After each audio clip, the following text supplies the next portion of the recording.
Hello and welcome to More to the Story. I am your host, Janna Maron, and in addition to this podcast, I also publish a creative nonfiction literary arts magazine, publishing creative nonfiction and visual art. I'm not exactly sure when this episode is going to publish, but I'm imagining sometime in the month of September 2025, and by October, we will have a new issue, and it will be our 14-year anniversary issue. 14 years! I started this magazine in 2011, and I cannot believe it's been going as long as it has. So if you're interested in submitting your work for being considered to be published in the magazine, head on over to underthegumtree.com/submit. If you're interested in subscribing, head on over to underthegumtree.com/subscribe. And all subscriptions and submissions support our efforts to continue publishing. I have said this in the last couple episodes that for a magazine like ours, it's such a small operation, small production. Our biggest cost is printing. And printing costs have only increased over the last couple of years, especially since COVID. We print a full color glossy magazine, which means our production is a little bit higher than most magazines like ours. And we had to ask for help and support over the summer to get our summer issue out. So please head on over to check out underthegumtree.com and consider subscribing, because your subscription directly supports our efforts to keep publishing and sharing the work of amazing writers and artists. And we want to keep doing that. Excuse me, not sure where that frog in my throat is coming from, but I have another fun episode for you today, which is another interview episode where I'm talking with one of my clients, Molly Mogren Katt. And Molly has a very special place in the More to Story universe because she was the first ever client to sign up to work with me on her book project when I started my business back in 2020. So she's a More to the Story OG alumni. And Molly finished her book manuscript with me and has a very tumultuous journey toward publishing. Her book is not published yet, but it's on its way with agent representation. But she talks about that journey in the interview, where she shares about her process and the ups and downs that have come along since she finished her manuscript. But the biggest thing to keep in mind is she wouldn't be where she is today without a complete manuscript, because in the publishing world, 99% of the time, you do need a complete manuscript before you start submitting or querying agents. I say 99% of the time because there are exceptions. A lot of times those exceptions come in the memoir plus space, and that's a whole other episode that I need to record for you, talking about the subgenres of nonfiction and why I typically use nonfiction as kind of the umbrella catch-all genre. But I've been realizing lately that does cause a little bit of confusion, especially for folks who don't come from the writing, literary, academic space. So that's coming. Not sure if it already exists or not, or if it will come after this one, but just look for another podcast episode in the archive around the same time that this one was published.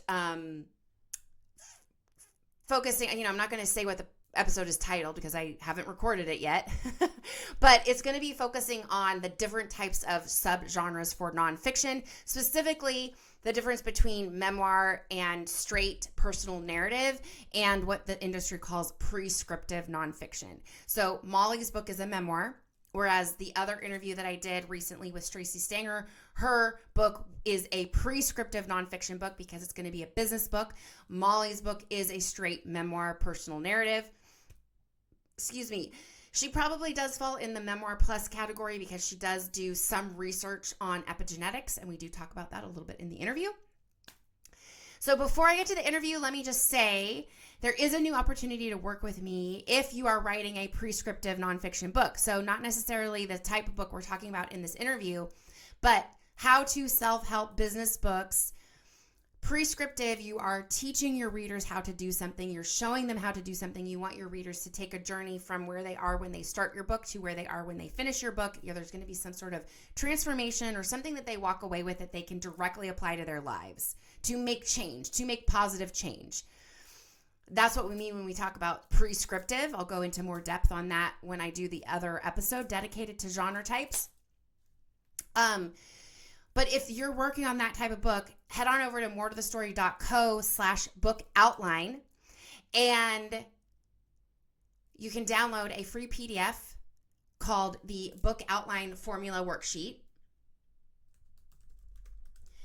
And that will also take you to a place where you can sign up for a session with me called Nail Your Book Outline Session, where we jump on a Zoom call, you talk, I type, and we literally nail your book outline. And we can do this in about an hour, sometimes an hour and a half, depends on how clear you are on your process and what needs to be that sequence that we take your reader through.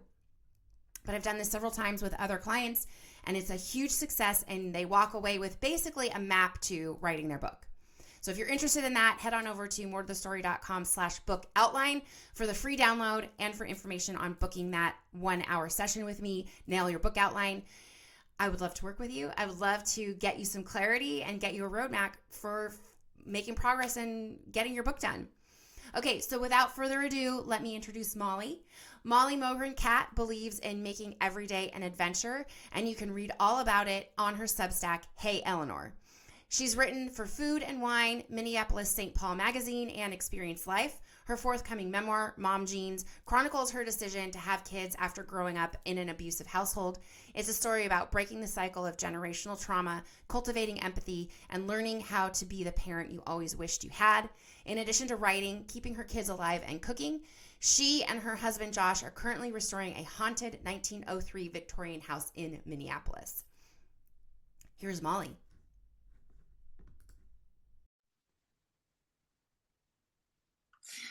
Hi, Molly. Hi, how are you? I'm fine. How are you? It's great to have you here. Thanks for being here. Thanks for having me. Oh my gosh. Your of face. Course. Don't mind I me. know. I'm drinking LaCroix, and who knows, Janna? I might burp on this during this. Who knows? I'm just trying to keep it real. Excellent. I love it. Well, let's start with like a little introduction about you and who you are and your book. My book. Tell us about yourself. Sure. I'm Molly Mogren Katt. I live in Minneapolis, Minnesota. And I've been writing forever. My first book I wrote in second grade. It was about a dolphin who befriended a young girl. I don't really remember the details, but I don't know. I've always wanted to write. And I have written professionally for a long time, mostly food and travel, but like a lot of people, I always had like a book sort of burning inside me, and I kept thinking like, you got to write this, you got to write this. And I would tell myself like, if I died tomorrow, I'd be really pissed if I didn't do this. So anyway, my book, which I had kind of been like screwing around with on my own, but really never got traction on. I finished my manuscript by working with you. Yes. Over 9 months, and it's called Mom Geans, and it is my story of deciding to have kids after growing up with a pretty we'll call it dysfunctional, sort of abusive relationship with my own mother. And it goes into a lot of, I write a lot about epigenetics and about how my mom was adopted. And so I really, in the book, explore the experiences of the moms I came from and how it's affected me as a daughter and as a person and now as a mom. And that sounds very intense and depressing, but I promise the book is also funny. It is also very funny. I can attest because I have read at least an early draft. Yes. Yes, you have. So thanks. Yes. Yeah. Yeah. Happy to. I guess I paid you for it. So you're welcome. You're welcome for doing the work that you paid me to do. Yes, but it was worth it. It was so worth it, really. Mm-hmm. Yeah. Mm-hmm. It's so great that you mentioned that because one of the things that I frequently say about the work I do as an editor is I'm basically a professional reader. Yeah. Yeah. Like I writers can hire me and pay me to, yes, read their manuscript, but it's often in a very early stage draft that as an editor slash professional reader, what I'm doing is reflecting back to you how my reading experience was, basically. Yes, I know, and that's really great. Like your feedback has been extremely thoughtful and kind but like honest too. So Mhm. I've really appreciated that, and that was one of my favorite things about work. I don't know if I'm supposed to talk about this, but I'm just going to. My favorite things about working with you was that you you left so much room for me to still be me and my book to still be my book while sort of teasing out more potential and identifying places where it's like you could go farther here, or I think it's enough. I think you can pull back. We don't need to know. We don't need to know like I don't know every single detail of every single thing you've ever experienced in your whole life. So yeah, I really I felt very respected and Mm. loved throughout the process. So that was really wonderful. So Oh, thank you for saying all of that. I don't know that I've heard you put it in that way before, so thank you for sharing that. That oh, really means a well, you're lot. welcome. Well, tell me a little bit more about.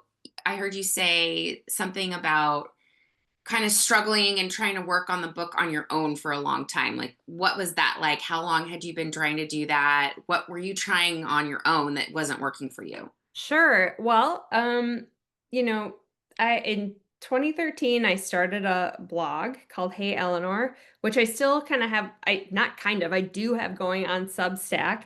And so the premise there was to do one thing every day and write about it for a year, and I ended up doing that for kind of a while. Um, and so it was sort of like at a certain point I kept thinking like I really want to write this book about this experience of becoming a mom.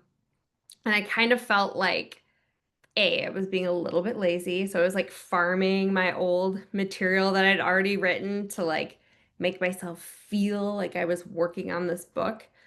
Um, so that was part of the process is that I was like, I don't know, trying to put together a puzzle, but using pieces from different boxes, which didn't work very well, but it did make me feel like I was doing something. Um, and then eventually I did realize that, well, I realized two things. One was that I was scared to write the book. Mm, The reason I was scared was not because I wasn't afraid of the work. I wasn't afraid that it would suck. I wasn't afraid of that. And I know those are two big things that hold people back, but that what my fear was how the content of my book would affect my life and affect my family, and if I could really be as honest as I wanted to be in the book without like sort of destroying a lot of personal relationships. So that was actually the scary part for me.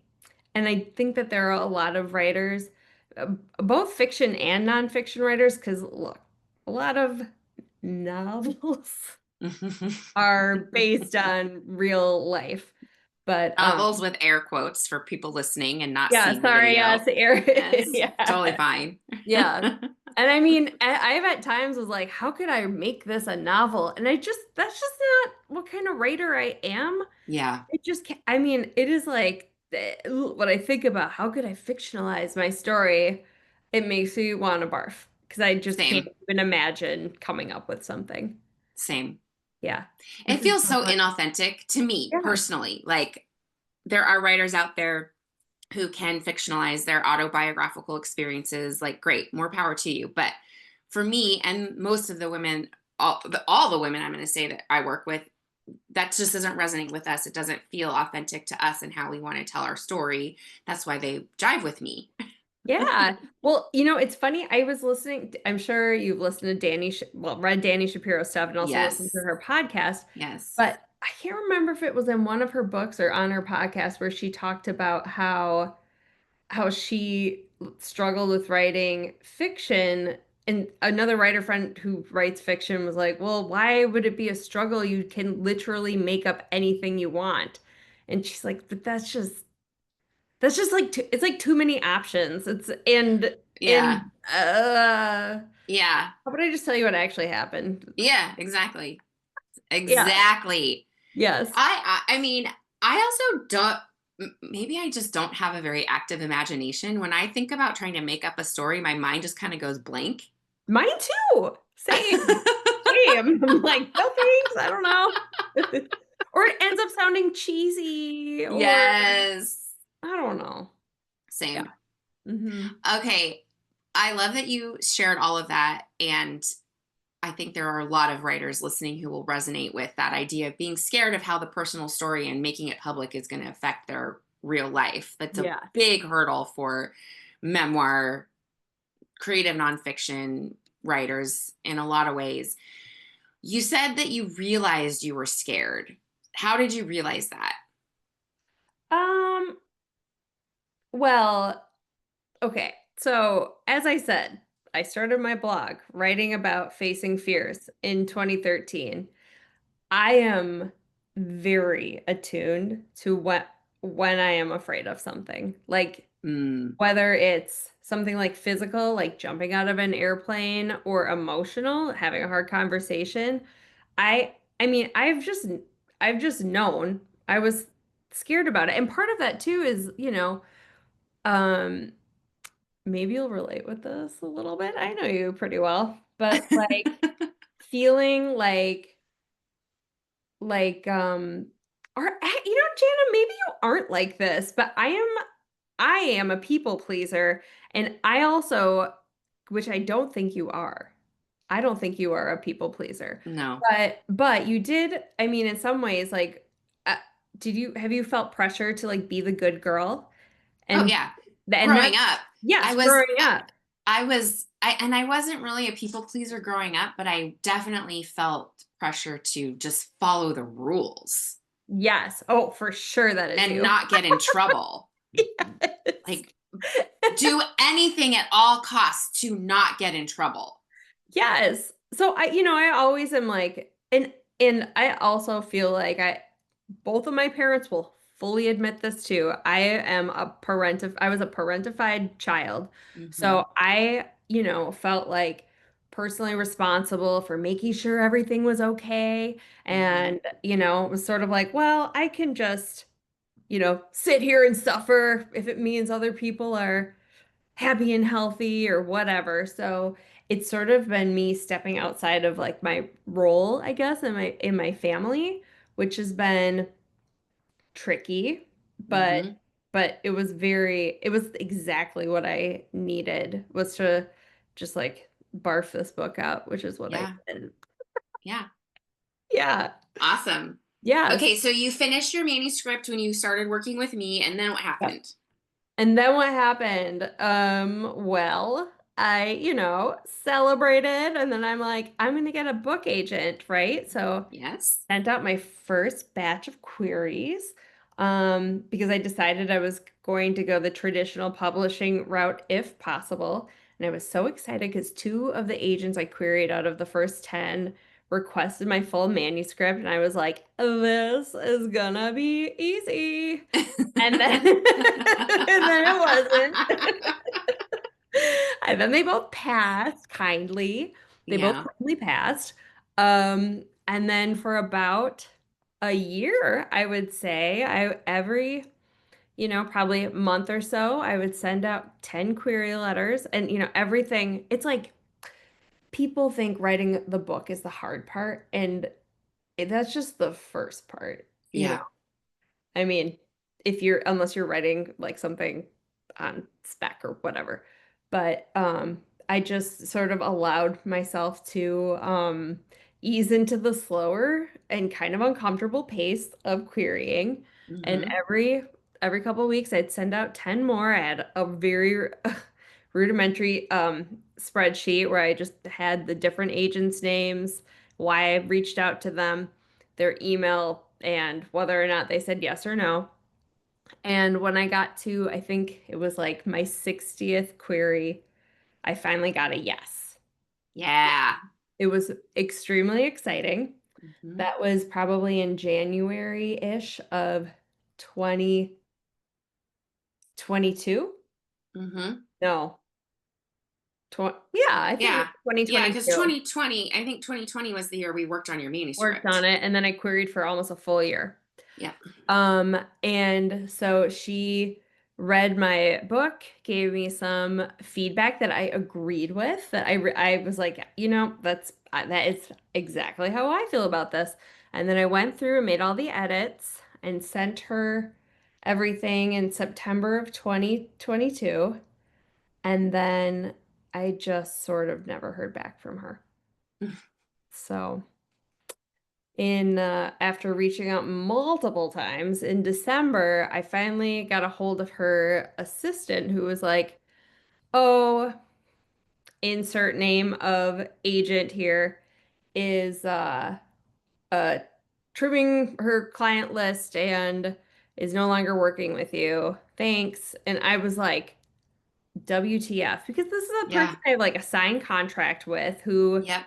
like you can't even tell me yourself that you're Yep. not willing to work with me. And so I just responded and said, um, no, well, she could tell me that herself. Why are you doing this for her? And then so I ended up talking to the agent again, and she she said that there was a miscommunication and that she still wanted to work with me and that she would start working on submissions after the holidays because no one's working during basically all of December.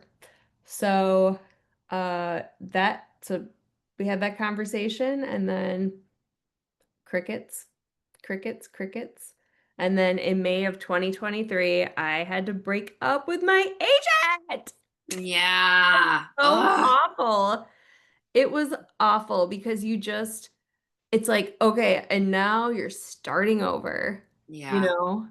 And that was just like such a blow because I had been so excited about the prospect of working with this person. And yeah, and it's really hard to get an agent. I mean, Yeah. for most Yeah. people, you hear about these little For unicorns. normal people. Yeah, yeah. And if it wasn't hard for you, great. I'm so happy for you. And I am. Well, let me ask you this because yes, it's like heartbreaking to have sort of like this trajectory was the expectation because you had an agent. It's like a form of loss, right? you're Totally. you're Yes, it was. losing this opportunity and this path that you thought you were on, and now, yeah, you feel like you're starting over. And at the same time, I'm wondering, was there any sort of like consolation around, okay, well, I got one agent already, I can get another one? Yes, there for sure was some of that. And then there was also that element of like, it's like when someone like ghosts you in dating or whatever, it's like why would I want to work with you if you don't want to work with me? Like Right. this just doesn't okay, goodbye. I was at that point, I was irritated at her lack of professionalism and Yes. that I had been strung along so long and I was pissed about having made these edits. Not actually, because again, like I said, her edits were things that I agreed with. But I was just like, wow, I can't believe I just put all of this work into this book because you told me to, and now you're just gone. Yeah. But I'm happy with the additions I made. So yeah, well, so I was pretty bummed, and then I took a break from all of it for a while, and then probably I think I like got the gumption again to start querying in like the following January or Hmm. February.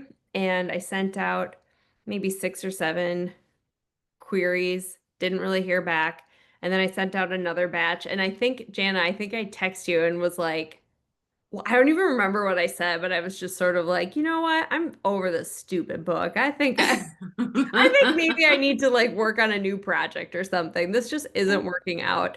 And then I heard from a different agent who was like, I love this. Let's talk. And I signed with her in April of 2023, probably. Yeah. No, Or 2024. 24. Yeah. Like just over a year ago, right? Yeah. Yep. Yeah.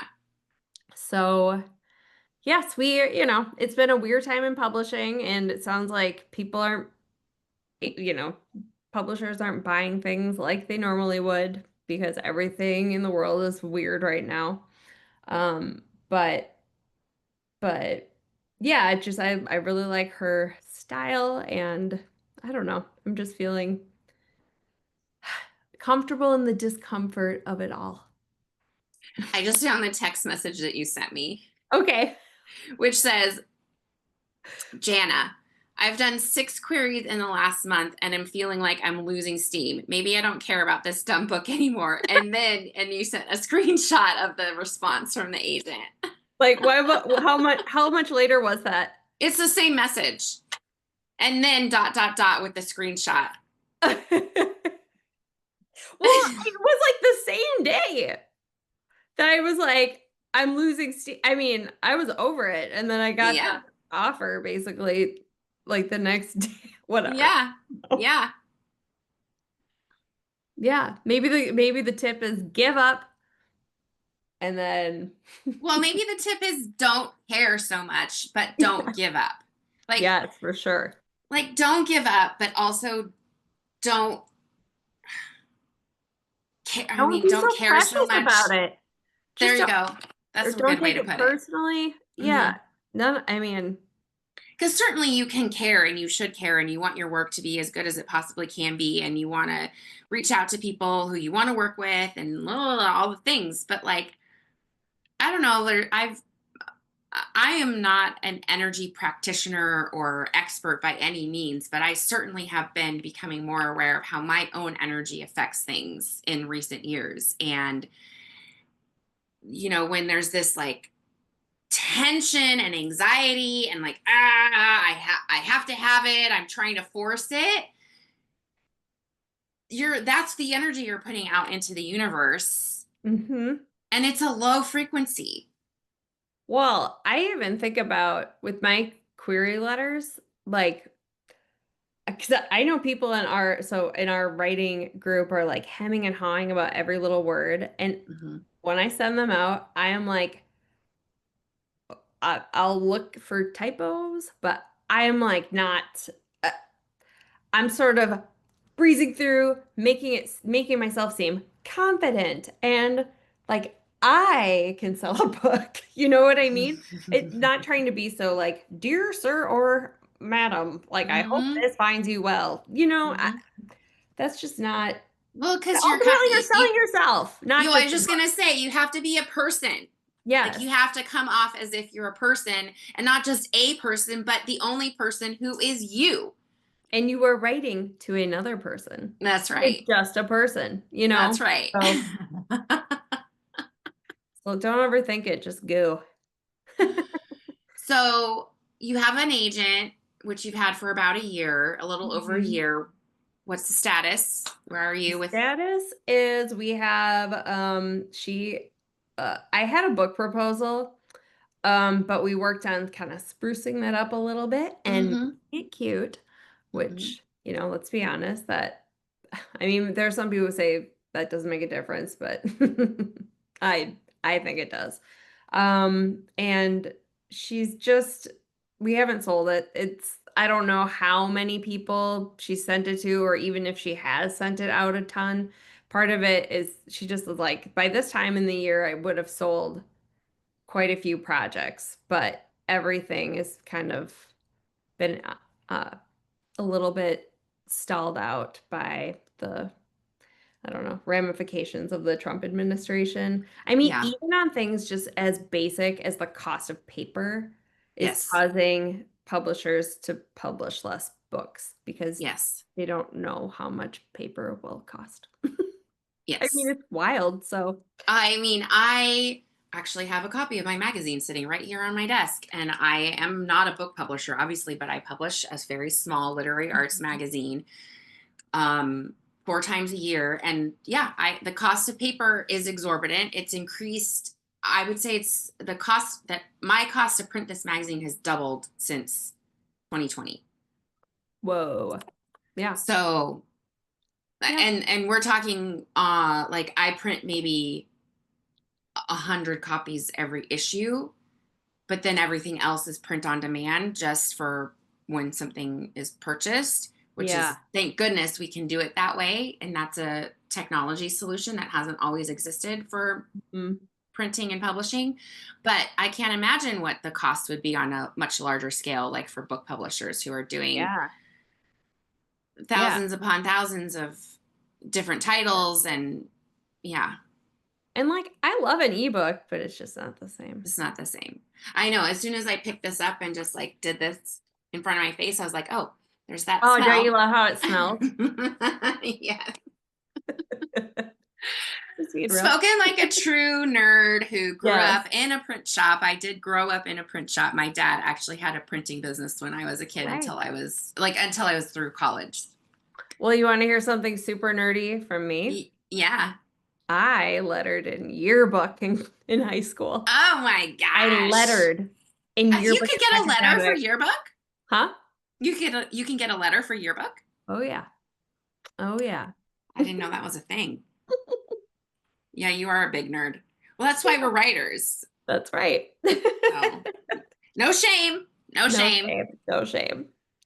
Oh Well, so what challenges or struggles are you facing now with your writing or publishing journey, if right. any? Well, I mean, a lot of it is just like the more distance I get from the project, the more distance I have from the project. It's sort of like because I don't really want to spend one more second working on this manuscript until I have a book deal because Yeah. it's sort of like I'm just because I would assume when that happens Yes. there will be edits to be made and maybe some things to change. So I'm sort of like, all right, this is something I'm just not working on right now. So what am I working on? And What are you working what on? am I working on? It's a great question. So right now I'm mostly working on as far as writing goes, working on my Substack, which is called Hey Eleanor still, so it's I mean, I started it as a place to write about like facing fears, trying new things, testing your comfort zone.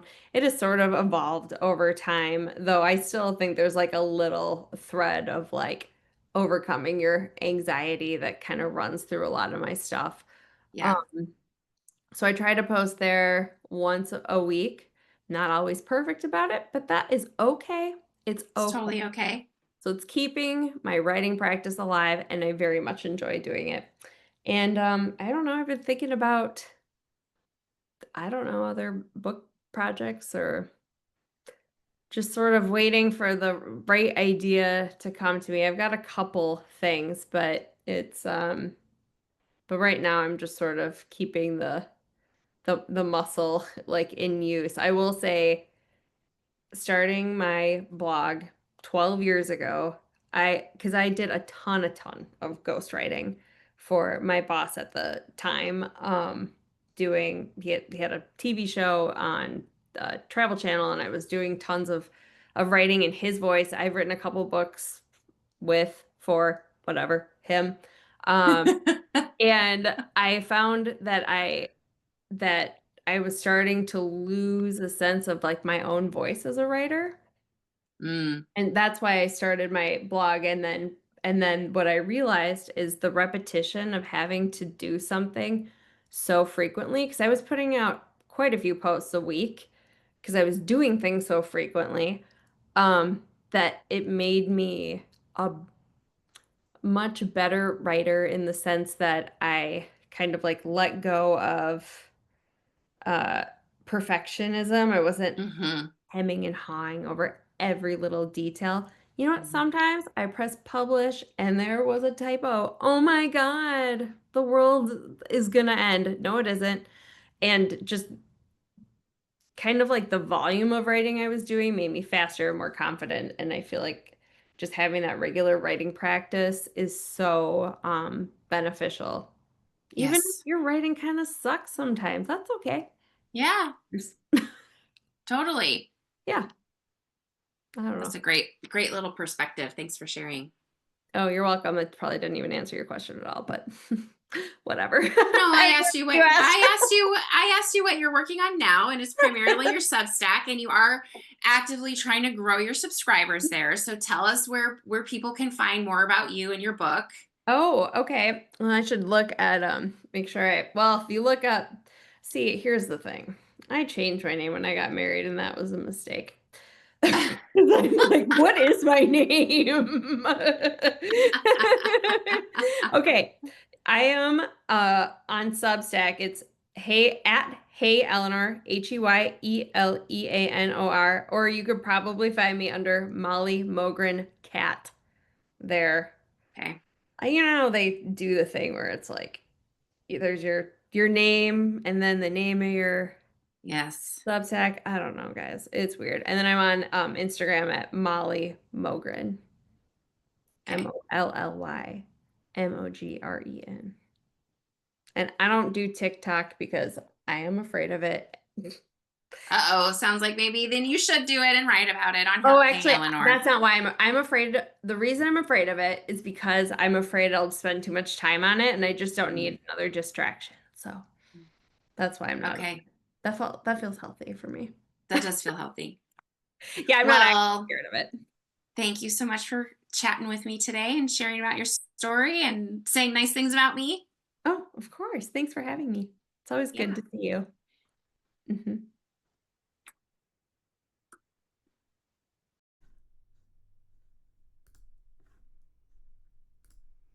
All right. Thank you for being here. Thanks for listening. I hope you enjoyed that interview with Molly Mogren Katt.